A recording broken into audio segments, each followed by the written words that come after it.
সংসদে যেতে দেন নাই। ব্রাহ্মণবাড়িয়ার মানুষের প্রতি এত অবহেলা কেন?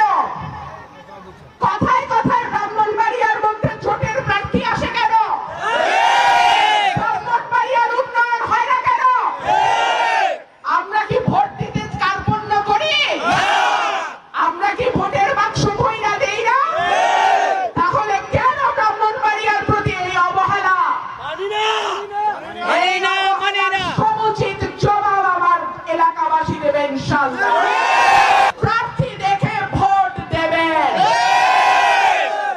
আপনারা দেশের মালিক, জনগণ এই দেশের মালিক।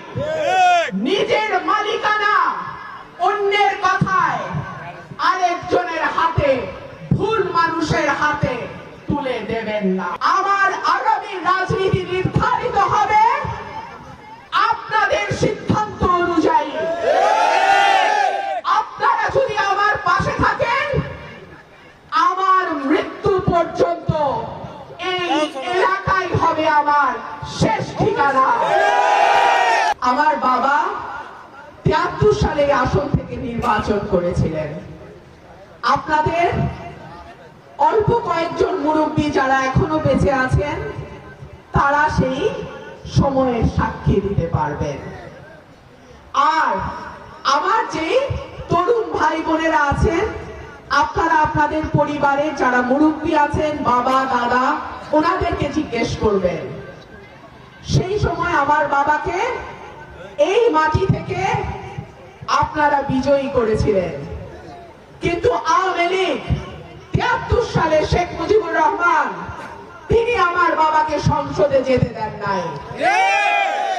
সেই কারণে ঢাকায় আমার জন্ম এবং বেড়ে ওঠা সত্ত্বেও আমি সিদ্ধান্ত নিয়েছি ২০১৬ সালে আমি ব্রাহ্মণবাড়িয়ার সন্তান, আমি ব্রাহ্মণবাড়িয়া থেকেই নির্বাচন করব। আরেকটা কথা বলি, অনেকেই হয়তো আপনাদেরকে বলবে ওনাকে এই দেয়া হবে, সেই দেয়া হবে। আমি আমার এই দুই এলাকার মানুষের ভালোবাসা, সমর্থন, ভোট ছাড়া আমি কারো কিছু আর চাই না। আপনারা আমার সঙ্গে আছেন? আপনারা